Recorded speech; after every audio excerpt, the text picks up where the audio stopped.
Bonjour à tous, bienvenue dans cette nouvelle vidéo sur ma chaîne YouTube et on se retrouve aujourd'hui pour la vraie vidéo sur mes achats comics du mois d'octobre, la vidéo complète cette fois-ci. Vous allez voir, il y a énormément de titres puisque après mon problème que j'ai eu au mois d'octobre, j'ai rattrapé tout début novembre voilà, les achats que j'ai pas pu faire au mois d'octobre et en plus c'était un mois qui était extrêmement chargé en sortie puisque chez Urban Comics, c'était le mois Tom King. Et Tom King étant un scénariste que j'aime beaucoup, comme Jeff Lemire par exemple, et bah ça fait partie de ces scénaristes que je peux acheter quasiment les yeux fermés s'ils sont sur certaines séries. Et donc je me suis fait plaisir avec pas mal de titres, vous allez voir. Il y a un seul titre Panini d'ailleurs dans cette vidéo, qui m'a déçu en plus, j'en parle tout de suite, mais c'est pour dire que je me souviens notamment de Thomas Rivière qui avait fait des vidéos pour dire que il vendait énormément de Panini et beaucoup moins d'Urban. Mais moi, si je regarde cette année, j'ai acheté énormément d'Urban et très peu de Panini, pas beaucoup en tout cas, ce qui est la preuve qu'en tout cas, mon intérêt pour l'univers Marvel a jamais été aussi faible. Et d'ailleurs, s'il n'y avait pas Daredevil, je pense que j'achèterais quasiment rien. Bon là, je ne vais pas vous présenter du Daredevil aujourd'hui, mais c'est pour vous dire à quel point j'achète peu de choses. Alors, on va commencer avec le premier titre qui est la déception, mais c'est normal. C'est le Venom tome 3 de Ram V et Alley qui est en lien avec les épisodes de Dark Web. Et donc, si vous achetez les épisodes de Dark Web en ce moment en librairie, eh bien, vous avez déjà en fait ces épisodes. C'est les mêmes. Il y a plus de la moitié de l'album que j'avais déjà. Et donc, forcément, ben, tu as l'impression un peu d'avoir acheté un album qui doit valoir, je crois, 18 € pour rien, parce que ces épisodes-là, je les avais déjà.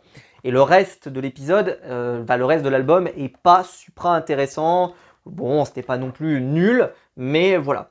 Brian Hitch, je suis pas fan de ce qu'il fait sur ce travail, sur Venom. Je trouve que globalement, on pourrait espérer mieux, je sais pas. Je suis pas convaincu, voilà, mais après c'est mes goûts, hein. Mais je trouve pas non plus qu'il y ait des choses incroyables. Après, c'est pas moche non plus, hein, mais voilà, on a connu plus inspiré par le passé. Après, il y a des planches qui sont plutôt stylées, plutôt cool, mais puis je me rends compte que cette incarnation de Venom, le concept m'a pas emballé plus que ça. Ouais, je l'ai lu un peu, voilà, j'ai dit allez, je vais le lire parce que vu que j'avais Dark Web et tout, bon, il a fallu que je m'y colle. Mais voilà, j'ai pas été convaincu par ce volume et je suis pas convaincu particulièrement par la série Venom depuis le début. Je trouve que c'est pas non plus incroyable, mais comme à part Daredevil, globalement, tout ce qui se passe chez Marvel en ce moment, c'est pas fou du tout. Voilà, c'est pas incroyable. On peut espérer peut-être des jours meilleurs, mais bon, on verra parce que Daredevil va être repris là par Saladin Ahmed, je crois, et j'ai hâte de voir ce que ça va donner, parce que vraiment c'était le personnage qui sauvait la baraque. Donc si lui aussi il se plante, eh ben, je peux vous dire qu'il va pas rester grand chose. Mais voilà, donc je vous le recommande pas évidemment, sauf si vous lisez la série Venom, parce que moi je vais acheter le tome 4 et j'allais pas me priver du tome 3 évidemment. Donc voilà. Je pense que je la suivrai quand même jusqu'au bout cette série, mais j'ai pas l'impression que ça va être. Voilà. On est très loin de ce qu'on a pu avoir avec Donny Cates notamment juste avant. Là on en est très loin, même si Halloween fait pas un boulot dégueulasse. C'est juste que je trouve pas que c'est incroyable. Alors, ensuite, on va passer chez Urban, avec le seul titre quasiment qui ne sera pas de notre ami Tom King, avec Batman Nocturne, tome 2. J'avais aimé le tome 1, et je savais, puisque j'avais vu aux États-Unis, que les numéros suivants de Detective Comics étaient dessinés sur les couvertures par Ivan Reis. Et il ne dessine évidemment pas que les couvertures, puisqu'il dessine les intérieurs. Et après un tome 1 qui était convaincant, mais peut-être pas le coup de cœur, mais qui était convaincant, là, ça dépote, c'est absolument magnifique. Ivan Reis, alors après, malheureusement, il n'y a pas que du Ivan Reis, hein, il est là sur les 3 premiers numéros, si je me souviens bien. Qu'est-ce que c'est beau, c'est magnifique. La mise en scène, les décors, c'est magnifique. Je trouve qu'il y a vraiment un super boulot dessus. C'est l'impression que je la préfère à la série régulière Batman en ce moment. Après, parce que comme je vous le disais quand je vous ai présenté mes achats comics sur le run de Chibzarski, je trouve pas que c'est, contrairement à ce qu'il a fait sur Daredevil qui a été très coup de poing, qui a vraiment marqué, en tout cas pour moi je trouve vraiment le personnage, qui est vraiment stylé ce qu'il a fait. Là, je trouve que c'est pas non plus hyper fou.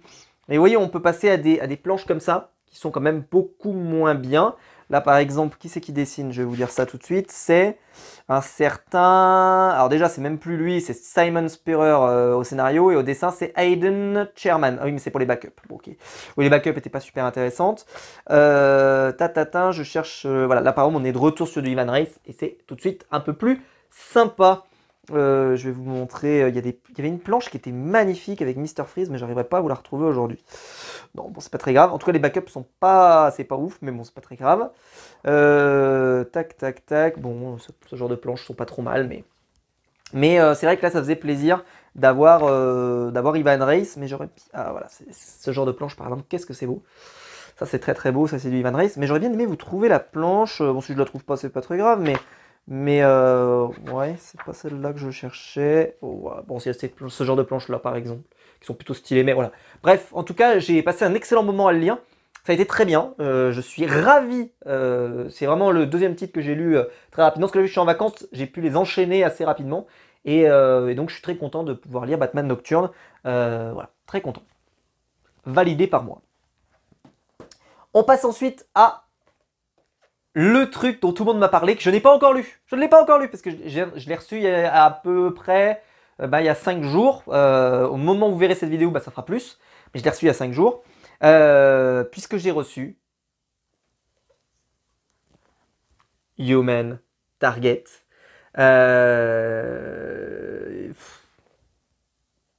Hein? Ah ben, j'ai jamais vu un buzz pareil sur un titre de Tom King. Et pourtant, alors quand je l'ai ouvert, je trouve que la couverture est super jolie. Mais alors, les dessins à l'intérieur, c'est quand même particulier. C'est Greg Smallwood, que je ne connais mais pas tellement, donc je sais pas si...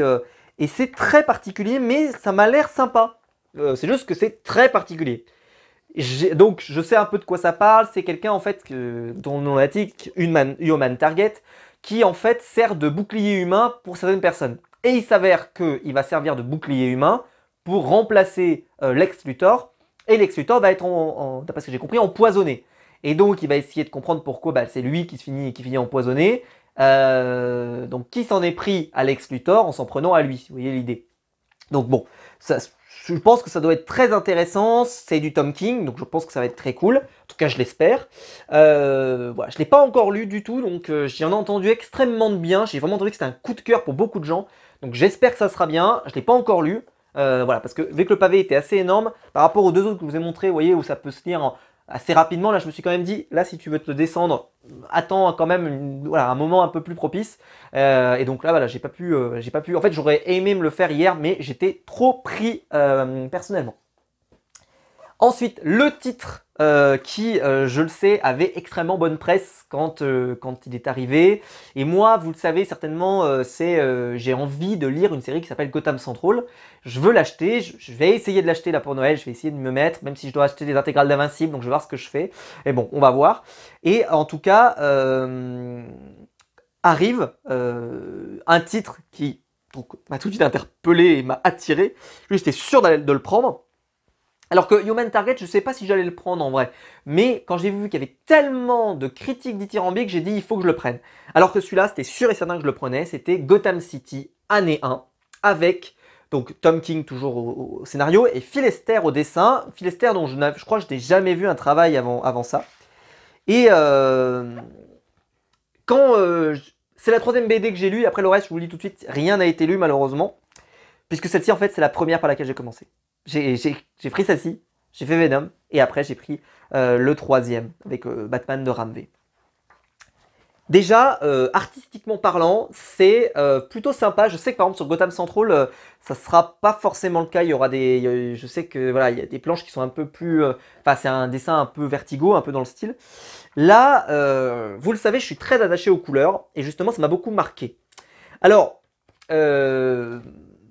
de quoi ça parle? Déjà, parce qu'il serait peut-être bien de revenir là-dessus.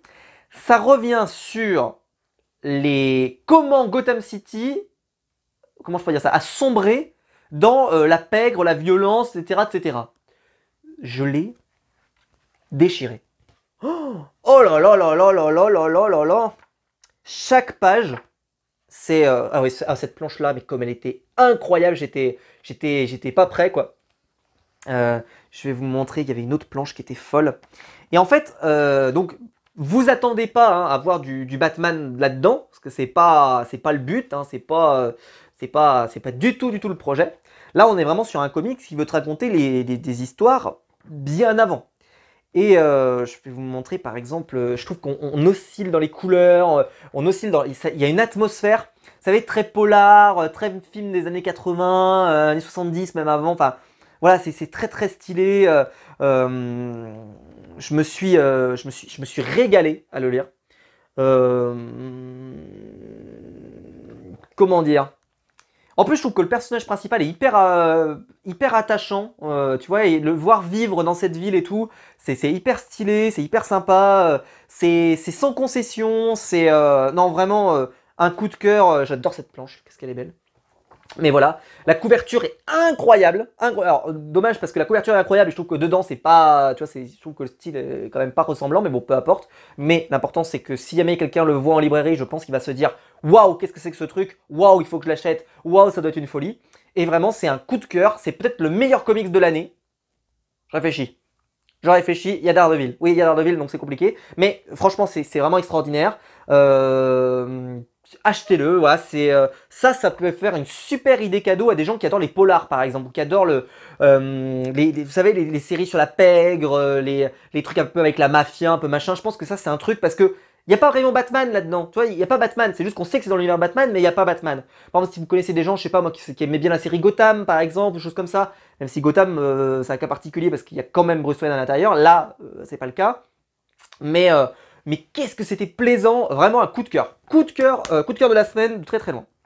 Ensuite celui-ci, alors je ne l'ai pas encore lu parce que bon, il ne semble pas d'une importance capitale puisque c'est vraiment un truc un peu hors continuité, etc. Je pense pas que ce soit absolument incroyable de le lire rapidement. C'est Batman Killing Time de Tom King et au dessin c'est David Marquez.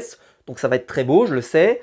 Bon, je me suis pas spoil véritablement sur ce que c'est. Alors c'est bien parce que c'est des mini-séries, donc je suppose bien que ça va être sympa. Hein. Après, voilà, je vais vous montrer. Bon, ça a l'air sympathique. Il y a l'air d'avoir du Catwoman, du Pingouin, du Riddler, d'après ce que je vois sur la quatrième de couverture. Mais je peux pas vous en dire beaucoup plus. Est-ce que ça sera malheureusement un énième voilà, récit complet, mais qui est pas très intéressant, etc. J'en sais rien. C'est quand même Tom King. J'ose imaginer que sur la caractérisation de personnages, ça va quand même être plutôt sympa. Maintenant, bon voilà, je peux pas vous en dire plus parce que vraiment j'ai essayé de pas trop savoir vers où on va avec ce truc. Mais ça a l'air très beau, ça a l'air très sympa. Mais ça, je sais pas pourquoi, je sens que ça va être dans ma pile à lire pendant un moment. Parce que vu que c'est pas la continuité, que ma hype est correcte, mais voilà, je suis pas sûr que je vais me jeter dessus hyper rapidement. J'adore la cover d'ailleurs. Je pense que ça peut être sympa. Donc ça, je sais pas quand est-ce que je vais le lire. Parce qu'à mon avis, je vais quand même lire l'autre Tom King avant celui-là, mais on verra. Parce que celui-là, il y a un avantage, c'est qu'il n'est pas très long, ce que je vous expliquais par rapport à l'autre, et que donc il peut plus se lire, tu vois, si tu as une petite heure, tu te dis, tiens, allez, je me mets ça, je vais me le descendre, donc on verra bien. Mais en tout cas, voilà. Parce que celui que je veux le plus lire, et qui sera certainement le prochain dans ma pile, c'est le dernier que je n'ai pas encore lu, mais avec une immense impatience, et qu'est-ce qu'il est beau déjà, vous le savez, hein. Un nouveau Batman, n'importe quoi, un nouveau... DC Black Label est sorti et donc je l'ai acheté avec ce format que vous savez que j'adore. C'est le Swamp Thing de Jeff Lemire et Doug Mahnke, donc Swamp Thing Green Hell. J'ai peu de Swamp Thing moi, hein. J'ai le run d'Alan Moore qui était plutôt très cool, mais c'est quand même dans son jus. Il y avait le dernier de Ram V, j'étais super content parce qu'en 2 tomes, honnêtement, j'ai eu un bon run de Swamp Thing, donc j'étais très content parce que je veux pas. C'est un peu comme quand j'ai commencé Immortal Hulk, je pensais pas qu'il y aurait 10 tomes, tu vois. Et ben là, c'était très bien, ça me fait une belle série en 2 tomes. Si je veux recommander quelque chose à quelqu'un qui aime Swamp Thing, par exemple, je pourrais lui recommander ça. Et ça, bon, de toute façon, j'allais le prendre, hein, c'est une évidence. La couverture, hein, juste, je crois que je sais pas si je l'ai dit, mais je l'ai pensé en tout cas. Elle est magnifique. Ça fait partie des trucs, tu vois. Si j'étais libraire, je le mettrais en avant, quoi, parce que je trouve que ça donne envie, ça donne curiosité à découvrir ce titre. Et puis ce format, je l'ai déjà dit, mais moi j'adore. Regardez comme c'est beau. Regardez, juste quand on commence, déjà c'est beau. Alors Jeff Lemire donc n'est pas avec Andrea Sorrentino. J'ai l'impression qu'on ne perd pas au change. J'ai l'impression qu'on perd pas au change parce que Doug Mahnke a l'air de se sortir véritablement une performance et une prestation incroyable. Regardez-moi ça là. Bam! Ça fait plaisir. Voilà, je ne l'ai pas encore lu, mais ça, c'est ma prochaine lecture immédiate parce que je pense que ça va être très bien. En tout cas, j'espère que ça va être bien. Voilà, je pense que ça va être très cool. On va se régaler. Qu'est-ce que je peux vous montrer? Bon, là, on a notre ami John Constantine, évidemment. Donc ça va être très cool. Si pour ceux qui l'ignoraient, hein, John Constantine est apparu dans les pages de Swamp Thing. Je trouve que, par exemple, vous voyez, même le chapitrage est beau. C'est ça qui est incroyable. Alors, quel BD? Ça, à mon avis, ça va être... je vais vous montrer. Je regarde juste vite fait. Bon, je vais pas aller trop loin, parce que je voudrais pas me spoil allègrement. Mais regardez un peu, voilà, ça a l'air quand même stylé, mais voilà, je vais pas aller beaucoup plus loin que ça, parce que j'aimerais quand même me garder le maximum de surprises. Mais voilà, c'est vrai que le DC Black Label, moi je suis assez fan souvent de ce qui sort. Là, ils vont sur un personnage qui n'avait pas du tout été exploité encore dans cette collection, donc ça c'est très cool. Je pense que si c'est très bien, ça peut être un comic qui va rester sur le personnage de Swamp Thing et tout. Très content de l'avoir. Voilà, ça c'est le prochain, il est en numéro 1 sur ma liste. Je pense que ça va être stylé, j'espère que ça va être stylé, du Jeff Lemire, du Swamp Thing. D'ailleurs, non. Si? J'allais dire parce que c'est pas lui qui avait travaillé sur la série New 52 de Something. Non. Je crois que c'est Scott Snyder, c'est ça. Hein. Parce que je sais il faisait des crossovers entre Swamp Thing et Animal Man. Et j'ai un doute en le disant. Peut-être que vous me compléterez dans les commentaires. Peut-être qu'il a déjà travaillé sur le perso, j'en sais rien. Mais en tout cas, là, je pense qu'en tout cas, il n'y a pas de problème. Hein, vous possédez vraiment un récit complet. Ça a été classé d'ailleurs dans la série Horreur et Surnaturel. C'est vrai que ça a l'air un peu sanguinolent, mais on verra bien. En tout cas, je suis très impatient de le lire. Ça aurait, si je l'avais eu au moment d'Halloween, je pense que je l'aurais lu le jour d'Halloween, par exemple. Vous voyez, c'est ce genre de truc que j'aurais peut-être pu choisir ce jour-là. Mais bon, c'est pas grave. Voilà. En tout cas, dites-moi dans les commentaires ce que vous avez lu ce mois-ci. C'était vraiment un mois très riche avec les sorties d'Urban. Je trouve que vraiment, là, ils font une fin d'année qui est incroyable. Je rappelle hein, qu'ils avaient été accusés de tuer les libraires cet été, mais je trouve que franchement, Urban, il y a quand même une gestion du calendrier qui est super. Il y a peut-être moins de sorties d'été, mais par contre là, ils ont fait une rentrée. Et je trouve que, waouh, t'as envie de tout acheter. On peut pas tout acheter malheureusement, mais t'as envie de tout prendre. T'as envie d'être curieux de tout parce qu'il y a plein de choses super sympas. Je pense notamment là, à cette rentrée là avec le Batman de Marc Silvestri. Après, on a le Batman Spawn, etc. Vraiment, il y a un enchaînement là de gros titres qui font plaisir. Derrière, après, il y a Jim Lee qui revient en force. Je trouve que le mois de novembre est quand même super sympa et j'ai qu'une seule hâte. Et même le mois de décembre, il y a quand même des sorties sympas chez Urban, donc c'est dire. Enfin voilà. En tout cas, j'espère que la vidéo vous aura plu. Dites-moi vous ce que vous avez acheté. Est-ce que vous avez acheté du Tom King? Est-ce que vous avez acheté aussi son autre série? D'ailleurs, ça m'intéresse. Le truc à 10 balles là, qui est sorti. Je ne l'ai pas pris, mais c'est pas impossible que je le prenne. Qui est avec Chris Samney, je crois, au dessin. C'est un truc sur l'amour et tout.